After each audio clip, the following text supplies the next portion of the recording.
السلام علیکم ناظرین، آج ہم آپ کے لیے ایسی ویڈیو لے کر آئے ہیں جو یقیناً آپ کی ایمان کو تازہ کر دے گی۔ اس ویڈیو میں ہم آپ کو بتائیں گے کہ ہارون رشید رحمۃ اللہ علیہ کا بیٹا صرف 16 سال کی عمر میں کیسے اللہ کا ایک نیک بندہ بن گیا اور اللہ نے کیسی کیسی غیبی مدد ان کے ساتھ کیے۔ لہٰذا آپ ویڈیو کو بالکل اسکپ نہ کریں اور پورا دیکھیں۔ تو چلیے ویڈیو شروع کرتے ہیں۔ بسم اللہ الرحمن الرحیم۔ ہارون رشید کا ایک بیٹا تھا جس کی عمر تقریباً 16 سال کی تھی۔ وہ بہت کثرت سے زاہدوں اور بزرگوں کی مجلس میں رہا کرتا تھا اور اکثر قبرستان چلا جاتا۔ وہاں جا کر کہتا کہ تم لوگ ہم سے پہلے دنیا میں تھے، دنیا کے مالک تھے، لیکن اس دنیا نے تمہیں نجات نہ دی حتیٰ کہ تم قبروں میں پہنچ گئے۔ کاش مجھے کسی طرح خبر ہوتی کہ تم پر کیا گزر رہی ہے اور تم سے کیا کیا سوال و جواب ہوئے ہیں۔ اور اکثر یہ شعر پڑھا کرتا، مجھے جنازے ہر دن ڈراتے ہیں اور مرنے والوں پر رونے والیوں کی آوازیں مجھے غمگین رکھتی ہیں۔ ایک دن وہ اپنے باپ بادشاہ کی مجلس میں آیا۔ اس کے پاس وزیر، امیر لوگ سب جمع تھے اور لڑکے کے بدن پر ایک کپڑا معمولی اور سر پر ایک لنگی بندھی ہوئی تھی۔ اراکین سلطنت آپس میں کہنے لگے کہ اس پاگل لڑکے کی حرکتوں نے امیر المومنین کو بھی دوسرے بادشاہوں کی نگاہ میں ذلیل کر دیا۔ اگر امیر المومنین اس کو تنبیہ کریں تو شاید یہ اپنی اس حالت سے باز آئے۔ امیر المومنین نے یہ بات سن کر اس سے کہا کہ بیٹا، تم نے مجھے لوگوں کی نگاہ میں ذلیل کر رکھا ہے۔ اس نے یہ بات سن کر اپنے باپ کو کوئی جواب نہیں دیا، لیکن ایک پرندے وہاں بیٹھا تھا۔ اس کو کہا کہ اس ذات کا واسطہ جس نے تجھ کو پیدا کیا، تو میرے ہاتھ پر آ کر بیٹھ جا۔ وہ پرندہ وہاں سے اڑ کر اس کے ہاتھ پر آ کر بیٹھ گیا۔ پھر کہا کہ اب اپنی جگہ چلا جا۔ وہ ہاتھ پر سے اڑ کر اپنی جگہ چلا گیا۔ اس کے بعد اس نے عرض کیا کہ ابا جان، اصل میں آپ دنیا سے جو محبت کر رہے ہیں اس نے مجھے رسوا کر رکھا ہے۔ اب میں نے یہ ارادہ کر لیا ہے کہ میں آپ سے جدائی اختیار کر لوں۔ یہ کہہ کر وہاں سے چل دیا اور ایک قرآن شریف صرف اپنے ساتھ لیا۔ چلتے ہوئے ماں نے ایک بہت قیمتی انگوٹھی بھی اس کو دے دی کہ ضرورت کے وقت اس کو فروخت کر کے کام میں لائے۔ وہ وہاں سے چل کر بصرہ پہنچ گیا اور مزدوروں میں کام کرنے لگا۔ ہفتے میں صرف ایک دن شنبہ کو مزدوری کرتا اور 8 دن تک وہ مزدوری کے پیسے خرچ کرتا، اور وہ 8ویں دن پھر شنبہ کو مزدوری کر لیتا اور 1 درم اور 1 وانق یعنی درم کا 6واں حصہ مزدوری لیتا، اس سے کم یا زیادہ نہ لیتا۔ 1 وانق روزانہ خرچ کرتا۔ ابو عامر بصری رحمۃ اللہ علیہ کہتے ہیں کہ میری ایک دیوار گر گئی تھی، اس کو بنوانے کے لیے میں کسی معمار کی تلاش میں نکلا۔ کسی نے بتایا ہوگا کہ وہ شخص بھی تعمیر کا کام کرتا ہے۔ میں نے دیکھا کہ نہایت خوبصورت لڑکا بیٹھا ہے، ایک جنبیل پاس رکھی ہے اور قرآن شریف دیکھ کر پڑھ رہا ہے۔ میں نے اس سے پوچھا کہ لڑکے مزدوری کرو گے؟ کہنے لگا کہ کیوں نہیں کریں گے، مزدوری کے لیے تو پیدا ہی ہوئے ہیں۔ آپ بتائیں کیا خدمت مجھ سے لینی ہے؟ میں نے کہا گارے مٹی یعنی تعمیر کا کام لینا ہے۔ اس نے کہا کہ 1 درم اور 1 وانق مزدوری ہوگی اور نماز کے اوقات میں کام نہیں کروں گا، مجھے نماز کے لیے جانا ہوگا۔ میں نے اس کی دونوں شرطیں منظور کر لی اور اس کو لا کر کام پر لگا دیا۔ مغرب کے وقت جب میں نے دیکھا تو اس نے 10 آدمیوں کی بقدر کام کیا۔ میں نے اس کو مزدوری میں 2 درم دیے۔ اس نے شرط سے زیادہ لینے سے انکار کر دیا اور 1 درم اور 1 وانق لے کر چلا گیا۔ دوسرے دن میں پھر اس کی تلاش میں نکلا، وہ مجھے کہیں نہ ملا۔ میں نے لوگوں سے تحقیق کیا کہ ایسی صورت کا ایک لڑکا مزدوری کیا کرتا ہے، کسی کو معلوم ہو کہ وہ کہاں ملے گا؟ لوگوں نے بتایا کہ وہ صرف شنبہ کے ہی دن مزدوری کرتا ہے، اس سے پہلے تمہیں کہیں نہیں ملے گا۔ مجھے اس کے کام کو دیکھ کر ایسی ثبت ہوئی کہ میں نے 8 دن کو اپنی تعمیر بند کر دی اور شنبہ کے دن اس کی تلاش میں نکلا۔ وہ اسی طرح بیٹھا قرآن شریف پڑھتا ہوا ملا۔ میں نے سلام کیا اور مزدوری کرنے کو پوچھا۔ اس نے پہلی والی 2 شرطیں بیان کی، میں نے منظور کر لی۔ وہ میرے ساتھ آ کر کام میں لگ گیا۔ مجھے اس پر حیرت ہو رہی تھی کہ پچھلے شنبہ کو اس اکیلے نے 10 آدمیوں کا کام کس طرح کر لیا۔ اس لیے اس مرتبہ میں نے ایسی طرح چھپ کر کہ وہ مجھے نہ دیکھے اس کے کام کرنے کا طریقہ دیکھا تو عجیب منظر دیکھا کہ وہ ہاتھ میں غارہ لے کر دیوار پر ڈالتا ہے اور پتھر اپنے آپ ہی ایک دوسرے کے ساتھ جڑتے چلے جاتے ہیں۔ مجھے یقین ہو گیا کہ یہ کوئی اللہ کا ولی ہے اور اللہ کے اولیاء کے کاموں میں غیب سے مدد ہوتی ہی ہے۔ جب شام ہوئی تو میں نے اس کو 3 درہم دینا چاہے تو اس نے لینے سے انکار کر دیا کہ میں اتنے درہم کا کیا کروں گا، اور 1 درہم اور 1 وانق لے کر چلا گیا۔ میں نے 1 ہفتہ پھر انتظار کیا اور تیسرے شنبہ کو پھر میں اس کی تلاش میں نکلا، مگر وہ مجھے نہ ملا۔ میں نے لوگوں سے تحقیق کیا کہ ایک شخص نے بتایا کہ وہ 3 دن سے بیمار ہے، فلاں ویران جنگل میں پڑا ہے۔ میں نے ایک شخص کو اجرت دے کر اس پر راضی کیا کہ وہ مجھے اس جنگل میں پہنچا دے۔ وہ مجھے ساتھ لے کر اس جنگل ویران میں پہنچا تو میں نے دیکھا کہ وہ بے ہوش پڑا ہے، آدھی اینٹ کا ٹکڑا سر کے نیچے رکھا ہوا ہے۔ میں نے اس کو سلام کیا، اس نے جواب نہ دیا۔ میں نے دوسری مرتبہ سلام کیا تو اس نے آنکھ کھولی اور مجھے پہچان لیا۔ میں نے جلدی سے اس کا سر اینٹ سے اٹھا کر اپنی گود میں رکھ لیا۔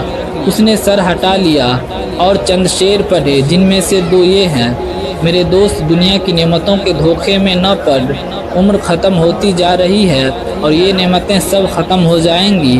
جب تو کوئی جنازہ لے کر قبرستان میں جائے تو یہ سوچا کر کہ تیری بھی ایک دن اسی طرح جنازہ اٹھایا جائے گا۔ اس کے بعد اس نے مجھ سے کہا کہ ابو عامر، جب میری روح نکل جائے تو مجھے نہلا کر میرے اسی کپڑے میں مجھے کفن دے دینا۔ میں نے کہا میرے محبوب، اس میں کیا حرج ہے کہ میں تیرے کفن کے لیے نئے کپڑے لے آؤں؟ اس نے جواب دیا کہ نئے کپڑوں کے لیے زندہ لوگ زیادہ مستحق ہیں۔ یہ جواب حضرت ابو بکر صدیق رضی اللہ عنہ کا جواب ہے۔ انہوں نے بھی اپنے وصال کے وقت یہی فرمائش کی تھی کہ میری انہی چادروں میں کفن دے دینا، اور جب ان سے نئے کپڑے کی اجازت چاہی گئی تھی تو انہوں نے یہی جواب دیا تھا۔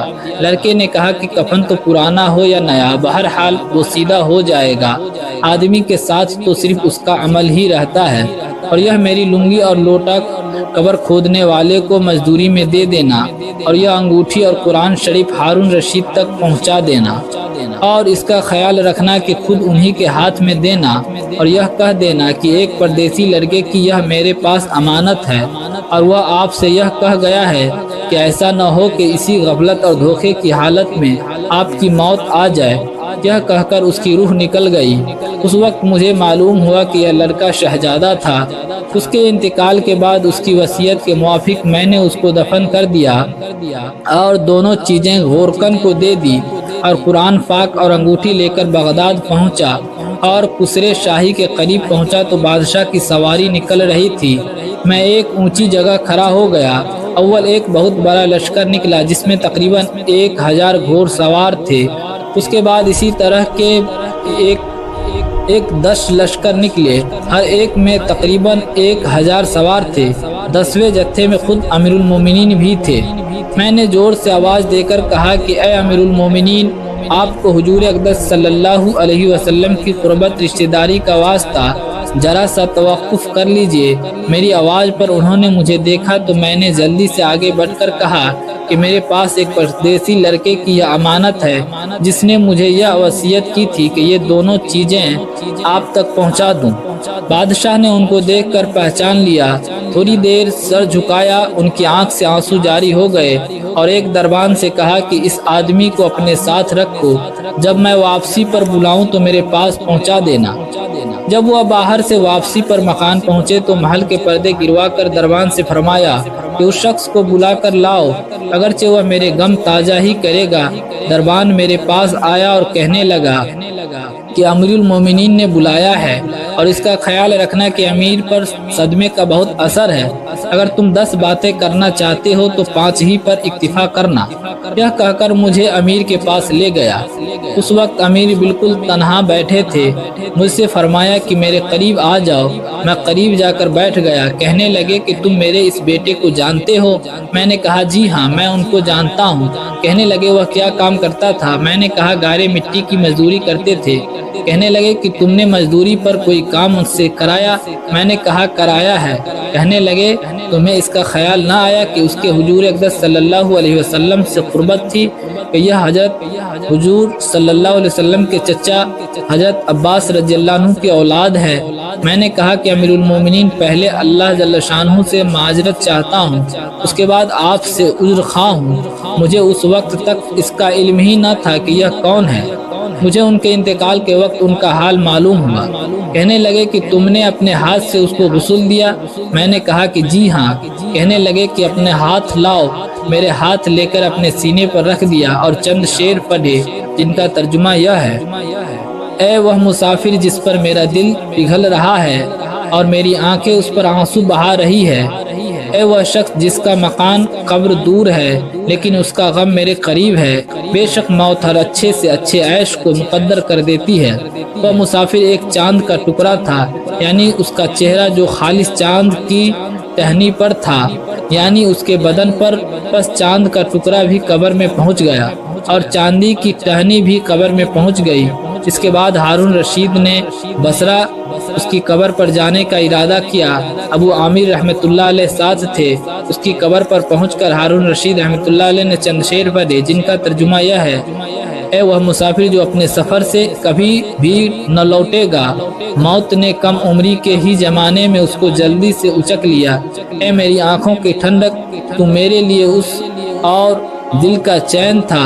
لمبی راتوں میں بھی اور مختصر راتوں میں بھی تو نے موت کا وہ پیالہ پیا ہے جس کو عنقریب تیرا بوڑھا باپ بڑھاپے کی حالت میں پیے گا، بلکہ دنیا کا ہر آدمی اس کو پیے گا، چاہے جنگل کا رہنے والا ہو یا شہر کا رہنے والا ہو۔ بس سب تعریفیں اسی وحدہ لا شریک لہ کے لیے ہیں جس کی لکھی ہوئی تقدیر کے یہ کرشمے ہیں۔ ابو عامر رحمۃ اللہ علیہ کہتے ہیں کہ اس کے بعد جو رات آئی تو جب میں اپنے وظائف پورے کر کے لیٹا ہی تھا کہ میں نے خواب میں ایک نور کا قبہ دیکھا جس کے اوپر ابر کی طرح نور ہی نور پھیل رہا ہے۔ اس نور کے ابر میں سے اس لڑکے نے مجھے آواز دے کر کہا: ابو عامر، تمہیں حق تعالی شانہ جزائے خیر عطا فرمائے، تم نے میری تہجید و تکفین کی اور میری وصیت پوری کی۔ میں نے اس سے پوچھا کہ میرے پیارے، تیرا کیا حال گزرا؟ کہنے لگا کہ میں ایسے مولا کی طرف پہنچا ہوں جو بہت کریم ہے اور مجھ سے بہت راضی ہے۔ مجھے اس مالک نے وہ چیزیں عطا کی جو نہ کبھی کسی آنکھ نے دیکھی، نہ کان نے سنی، نہ کسی آدمی کے دل پر ان کا خیال گزرا۔ یہ ایک مشہور حدیث کا پاک مضمون ہے۔ حضور اقدس صلی اللہ علیہ وسلم ارشاد فرماتے ہیں کہ اللہ جل جلالہ کا پاک ارشاد ہے کہ میں نے اپنے نیک بندوں کے لیے ایسی چیزیں تیار کر رکھی ہے جو نہ کسی آنکھ نے کبھی دیکھی، نہ کان نے سنی، نہ کسی کے دل پر ان کا خیال گزرا۔ حضرت عبداللہ بن مسعود رضی اللہ عنہ فرماتے ہیں کہ تورات میں لکھا ہے کہ حق تعالی شانہ نے ان لوگوں کے لیے جن کے پہلو رات کو خوابوں سے دور رہتے ہیں، یعنی تہجد گزاروں کے لیے وہ چیزیں تیار کر رکھی ہے جن کو نہ کسی آنکھ نے دیکھا، نہ کان نے سنا، نہ کسی آدمی کے دل پر ان کا خیال گزرا، نہ ان کو کوئی مقرب فرشتہ جانتا ہے، نہ کوئی نبی نہ رسول جانتا ہے۔